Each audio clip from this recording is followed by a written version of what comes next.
Hello. Welcome everyone to this week's edition of Making Sense. This is the first edition after the new year.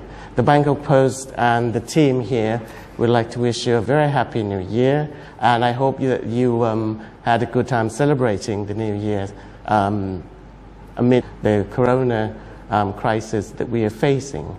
And which brings us today to a very interesting topic, the news topic. There's nothing more, captivating to the general audience than what has been happening to our country and globally as far as the new outbreak of the coronavirus is concerned. So we have seen, a spike in recent days, in cases, in COVID-19 infections. That now is now spreading to many provinces. So what is the situation here, and where do you think the virus is going, Kumbod? So I think the recent outbreak of the coronavirus is going to affect the stability of the government.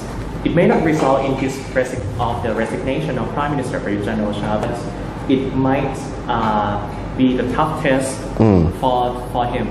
And whether it's going to retain public faith in the handling of the situation. Because recently, Prime Minister has announced that they are going to implement additional relief measure to help 40 million Thais affected by the outbreak. And that is a great thing, right? But in fact, earlier, it's quite a contrast, because earlier the CCSA, the COVID Center of Thailand, said that they imposed new restriction on 28 red zone provinces in order to curb the outbreak, but insisting that this is not a national lockdown, because if they use the word lockdown, they have to provide financial relief to citizens. It is also going to be causing a scare, right? If we're talking about locking down again, because we have experienced the lockdown last year in March and early April. So if that is going to be coming back to us, if we're going to see another lockdown, nationwide lockdown, is going to cause quite a concern among the population. Yes, because people are concerned because they are they are left in a precarious situation in order to take care of themselves, because right now, in the wake of the order to close some businesses, they are facing the risk of unemployment or furlough. And according to Econ Thai, they say that there is going to be the high rate of unemployment, especially for those who age over 55. They might face early retirement program, and what is striking is that new graduates. Last year and this year in total, they nearly 1 million. Right. Yes, so they are going to face unemployment after they finish their degree.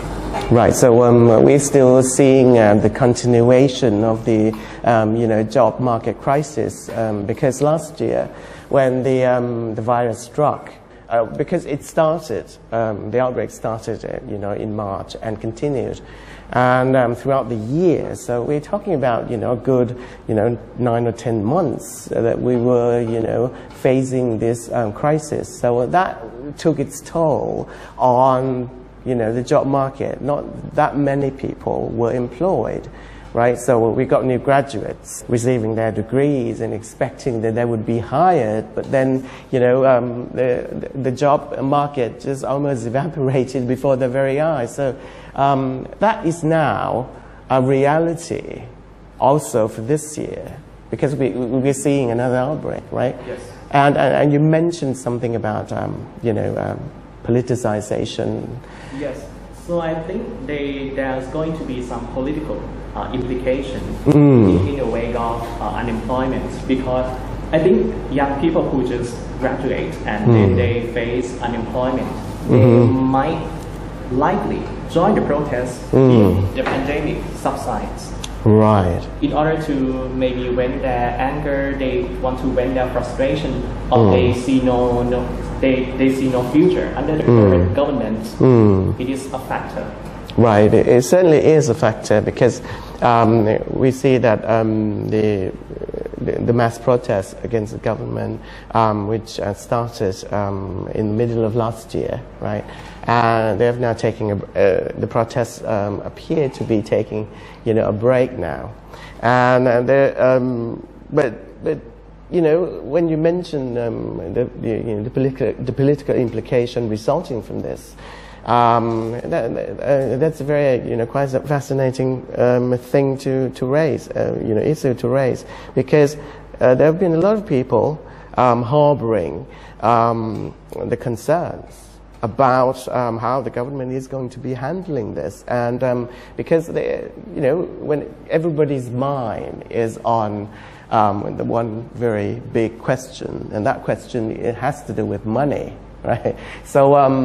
Are we going to have enough money? Because we borrowed almost, $1 trillion last year just to take care of this problem, the COVID-19 problem. But now, almost a year, has passed, and how much money have we spent trying to handle the situation, and how much money has actually been spent?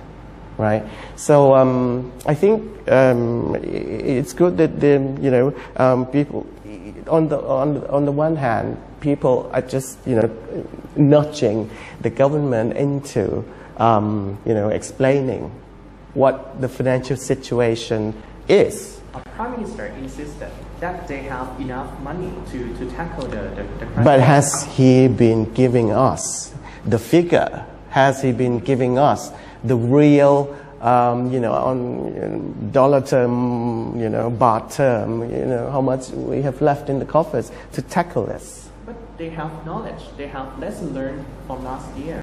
Yes. Can we use this to?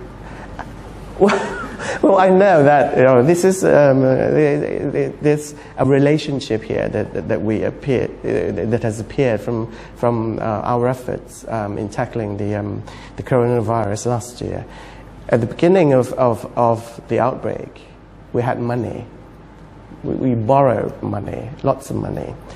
But what we didn't have was the wisdom or the knowledge to tackle this virus, because it was a very new thing, right? So, but as time passed, money gets spent. So we had less of it. But what we had in return was, the accumulated knowledge from what has been described as the warriors in white gowns, all the doctors and medical personnel, public health care volunteers who have done a tremendous job in trying to curb or contain the virus, right? So in the process, they have accumulated a lot of knowledge. So while we the money was being exhausted, we've got this, knowledge that gets increased. And now we're at a point where it is really, I think it's warranted and it's justifiable to ask the question of how much money we still have left. And, at this particular point in time, Kun Korn Chatikawaniit, who is the former finance minister and is now our leader of our party, he has given a media interview, and he said that the country, the money that we had, that we borrowed, almost $1 trillion baht, was divided into two main portions: one for relief purpose, right, and two for reconstruction after the COVID, or in the midst of the COVID. And the total amount between two portions account for about 600 billion baht. That's what's left now for use, left from last year's spending. So we've got about 200 billion baht, 200 billion baht, right? That's a huge amount of money that's left unspent from last year. And we have also 400 billion baht for reconstruction. Now, out of that 400 billion baht we have spent so far, the government has spent 2.6 billion baht for the reconstruction. So Khun Kon is not really happy with the way this money has been spent, because he said, it just, too little, too slowly this money is being spent. It should have been spent, to reconstruct a lot more of it, because, that money is useful for, circulation, for circulating and making the economy, at least keeping the economy alive. And so we've got a total of about 600 billion baht at the moment, which is supposed to be made available to the government, which is the government has at its disposal to deal with the new outbreak. So, is this something that can answer your question, or do you still have any queries about how the government is not giving us all the information? Yes, but I would like to learn more about any explanation about why the outbreak returned. Mm-hmm. Because right now, it is reported that the resurgence of the outbreak has something to do with the incapacity of authorities to because right now people are raising question about illegal gambling dens, or how illegal migrant workers can sneak across the border. And when reporter asks politicians, their answer might not be illuminating at all. Right. I think we've learned in a very it's been a serious issue from the beginning, because we received a lot of reports towards the end of last year about people sneaking into the country illegally, right? And on the back of those reports, we've got the medical experts warning us of the impending second wave of outbreak, and that almost, to me, almost fell on deaf ears, because these people continue to, sneak in, walking across the porous borders that we have, thousands of kilometers, and they came right undetected.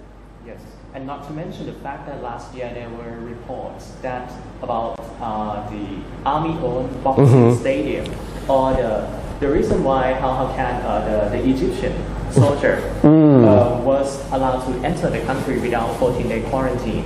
Right, you're talking about the case in Rayong, right? Yes. Yeah. So there are many questions remain about whether or not the authorities or security officers are doing their best to protect our health, the security of citizens. Because I think it all comes down to this very significant issue of securing the border in order to secure ourselves to protect ourselves against the virus, the second wave of virus. But now it seems to be that, if we want to explain this, it might be a bit too late, because the outbreak has already occurred. But we're still, but it's not too late to ask the authorities, to do what they should have, what really should be doing, which is, blocking, trying their, very best, using all their resources just to, we can't seal off the borders, it's too long, and we do not have the resources or the manpower to do that. But we need to, impose really serious and strict measures to control the people's movements, right? And I think a lot of critics have said that the government are now, in a position that they should really be looking at, serious measures to be imposed, because now they're blaming the government for not having prevented these people from coming in, bringing the disease with them, and then, you know, spreading the virus. And now we see a lot of, you know, the daily infections are on the rise in hundreds, you know, every single day. And so now, where is the government? What is the government going to do about that? Because, you know, spending money is one thing, but you also have to flex your muscle, you know, in terms of, you know, imposing the kind of restrictions or you know, measures that will help with the containment, the success of the containment of this virus, and that is key. So, according to the recent report, the Prime Minister, I mean the government is going to provide additional relief measures to 40 million Thais affected by the outbreak. But it's going to be different from what they get last year, because right now we are not imposing national lockdown. So the kind of measure, the kind of financial support is going to be different from last year. So we're going to be basically seeing that money, you know, 40 million people being helped this time around. Last year, I mean, they handed out 5,000 baht to per month, right? Yes, per month for 3 months to workers, and to self-employed workers or temporary workers. So, you know, in a way now, I can see that why the nationwide lockdown is something that the government dreads. The government doesn't want to do, because one, you know, they might not have the money, but they do have the money, I believe. But what's more important is you need to really balance the economy and the intensity of you know, of the measures, the anti-virus measures. Yeah, because right now our economy, I mean, remains in the drawground because we rely on tourism, and right now we have yet to, I mean, to allow international flight to operate normally, right?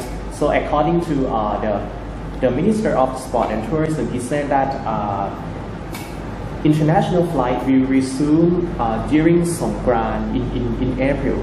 So, right. So I mean, at the moment, we still have no income, right? Because we're so very dependent on tourism, right? And now virtually down to zero with tourism. And where do we start? This is not the chicken or the egg kind of riddle, because if you don't get the airlines flying, there will be no foreign tourists, foreign visitors coming in. So the dire strait, the situation that we are facing, is going to be a lot worse if we don't do that. So locking down, meaning sealing the borders, keeping the borders sealed for for much longer is not going to be good. It's not going to be productive for the economy. But then there is also a question of whether if we finally reopen the thousands, how are we going to be? There's no use reopening your borders, but the other borders. People are not coming, from other countries to your borders. So the solution is the vaccine? Yes. Yeah. Exactly. So the vaccine is the silver lining we're seeing. So what's the situation here as far as the vaccine is concerned? Are we going to see, are we going to be vaccinated soon? Later, sooner rather than later. That's the question that a lot of people have been asking. And I think just yesterday or the day before, the Prime Minister has given us what sounded to me like an assurance that we're going to get 35 or million doses. 35 million doses of the vaccine. Yeah. So, when's that coming in? Because we're going to be looking at, because one person will receive what, 2 shots? Yes, 2 shots. So the government is going to give us those shots free of charge? Question.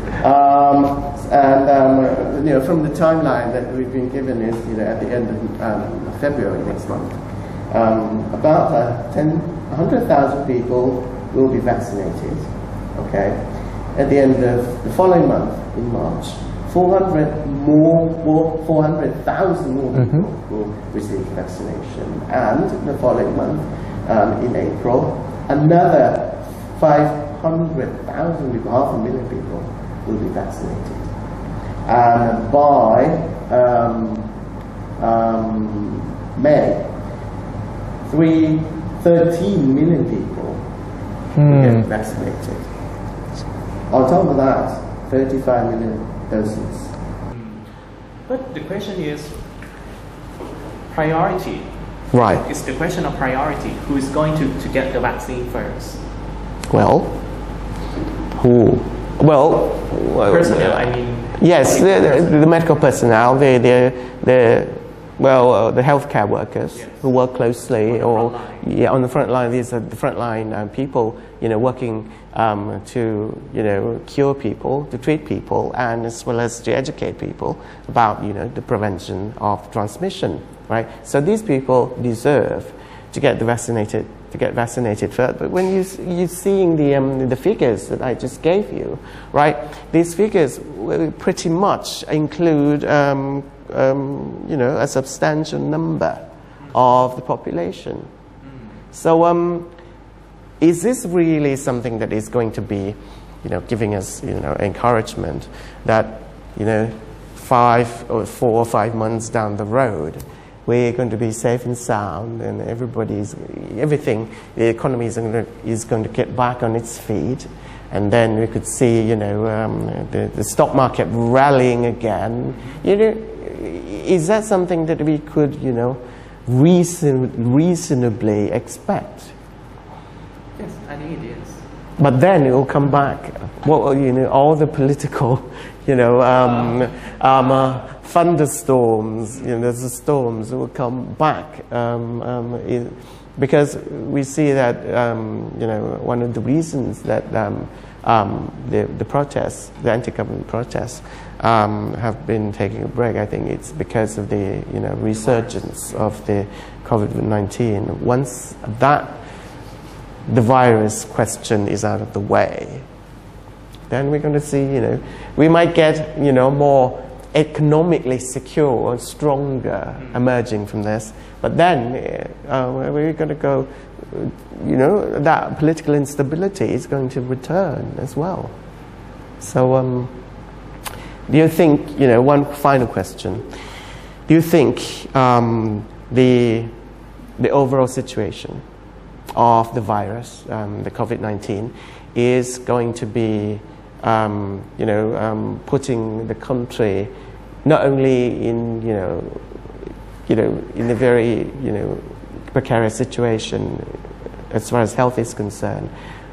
How do you see the politics being played out amid the virus crisis? So I think at the moment we have seen report of some protester placing the poster, anti-government poster, at like shopping malls or on the advertisement, in order to show their resistance to the government. So I think at the moment anti-government activities are still underway, but in different forms. Right. So the anti-government protests are down, but they're certainly not out. Yes. Right? They're still yes, but it doesn't mean they're gone. So it's going to be interesting. It's going to be something very interesting to watch. The healthcare situation, as well as the economic side of things, and the political movement, because well, at the end of the month, we expect to see the censure debate against the government, and the virus, the COVID-19 issue is going to be discussed again. It's going to be brought and possibly, used as an ammunition against the government in the no confidence debate. So I think that's the wrap. That's it for today's edition, and we certainly enjoyed ourselves and enjoyed our discussion, and I hope that you did too. So until next time, okay, we're going to be saying goodbye for now, and we'll see you in our next episode. Thank you very much for following. And before we go, please, if you like what we did, what we discussed today, please subscribe and hit that like button. And I'll see you, and we see you again. Bye-bye.